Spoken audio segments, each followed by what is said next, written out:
குழந்தையின் பிறப்புறுப்பு கிழிந்த நிலையில் ரத்தம் வந்த நிலையில் இந்த தாவேகா கேடுகட்ட ஆட்சியில 12 பாலியல் வன்புணர்வுகள் தமிழகம் முழுக்க நடக்குதுன்னா காவல்துறையினர் நடவடிக்கை எடுக்க முடியாமல் தயங்கிக் கொண்டிருக்கிறார்கள்.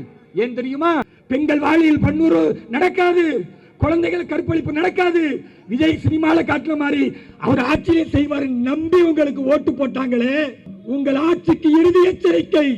இனி ஒரு பெண் குழந்தை பாலியல் வன்புணர்வுக்கு ஆளானால் வீதியில் பயம், வீதியில் பயம், வீட்டிலையும் பயம், வீட்டிலையும் பயம், வீதியில் பயம், வீதியில் பயம், வீட்டிலையும் பயம், வீட்டிலையும் பயம். சட்டம் ஒழுங்கை சீரழித்த, சட்டம் ஒழுங்கை சீரழித்த முதலமைச்சரே பதில் சொல்.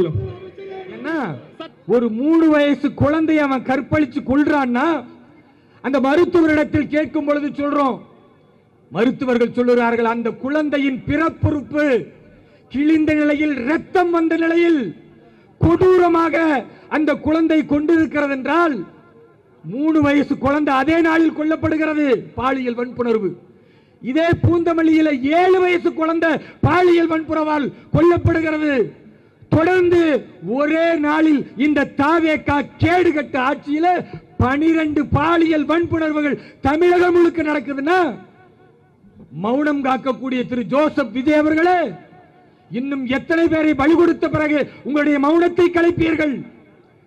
உங்களுடைய ஆட்சியில் காவல்துறையினர் நடவடிக்கை எடுக்க முடியாமல் தயங்கிக் கொண்டிருக்கிறார்கள். ஏன் தெரியுமா?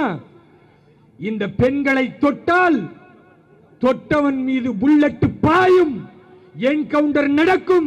பெண்களை தொட்டால் காவல்துறை நடவடிக்கை கடுமையாக இருக்கும் என்று காவல்துறை பதிலளிக்க தயாராக இருக்கிறார்கள். ஆனா உள்ளூர் ஒரு பயம் இருக்கு. என்ன தெரியுமா? அப்படி என்கவுண்டர் பண்ணினா அந்த காவல்துறை தான் சிறைக்கு போவாங்க, அந்த காவலர் தான் பாதிக்கப்படுவார். தமிழக அரசு தனியா கலண்டு போயிடும். அப்ப நம்ம வாங்குற சம்பளத்துக்கு கைது பண்ணுவோம், நீதிமன்றம் நடவடிக்கை எடுக்கட்டும், அல்லது காலம் காலமாக அவன் தப்பித்து போனாலும் அதை பற்றி எங்களுக்கு கவலை இல்லை, நாங்க ஏன் போய் எங்க தலையை கொடுக்கணும்னு இன்னைக்கு காவல்துறை கூட மௌனம் காக்கிறது என்றால், தமிழக முதல்வர் ஜோசப் விஜய் அவர்களே, ஸ்ரீராமருடைய ஆட்சி நடக்கக்கூடிய உத்தரப்பிரதேசத்தை பார்த்து நீங்கள் கற்றுக்கொள்ளுங்கள்.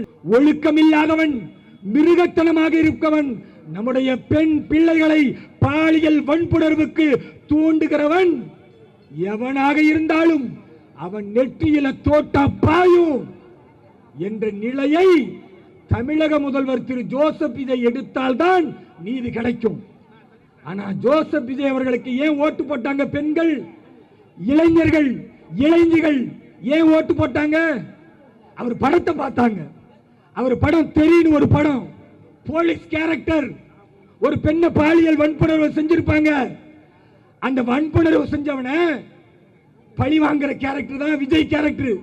நேப்பியர் பாலம் சென்னை மேல வருவார், டக்குனு ராஜேந்திரன் வண்டி நிப்பாட்டுங்க, ஐயா சரிங்கய்யா வண்டி நிப்பாட்டுவார், கீழே இறங்கணும்னு கேட்பார். அந்த பாலியல் வன்புணர்வு செஞ்சவன் என்ன செய்யலாம்? ஐயா நானா இருந்தா அவனை அடிச்சு கொன்றுவேன், நானா இருந்தா அந்த மிருகத்தை வாழ விட மாட்டேன் அப்படின்னு சொன்னதுமே அவர் சொல்லுவார், ராஜேந்திரன் அந்த பாலத்துக்கு கீழே போய் பாருங்க. பார்த்தா அந்த பாலியல் வன்புணர்வு செஞ்சவன அவனுடைய ஆணுறுப்பு அறுத்து தலைக்கு கீழே தொங்க விட்டு அவனை சாகடிக்கிற கேரக்டர் விஜய். எல்லாரும் பார்த்தாங்க. இப்படி ஆட்சிக்கு வந்தா திமுக ஆட்சியில் நடக்கிற கொடூரம் நடக்காது, பெண்கள் பாலியல் வன்முறை நடக்காது, குழந்தைகள் கற்பழிப்பு நடக்காது. விஜய் சினிமால காட்டுற மாதிரி அவர் ஆட்சியை செய்வார் நம்பி உங்களுக்கு ஓட்டு போட்டாங்களே. இன்றைக்கு குழந்தைகள் கற்பழிப்பு நடக்கும் பொழுது, பாலியல் வன்புணர்வு தமிழகம் முழுக்க நடக்கும் பொழுது ரியல் கதாநாயகனாக இருந்த விஜய் அவர்களே ரியல் கதாநாயகனாக மாறலையே. பெண்களின் அழுகுரல் கேட்கலையா? தாய்மார்களின் அழுகுரல் கேட்கலையா? சகோதரிகளின் அழுகுரல் கேட்கலையா? கண்ணீரோடு நிற்கிறோம், கவலையோடு நிற்கிறோம். உங்கள் ஆட்சிக்கு இறுதி எச்சரிக்கை.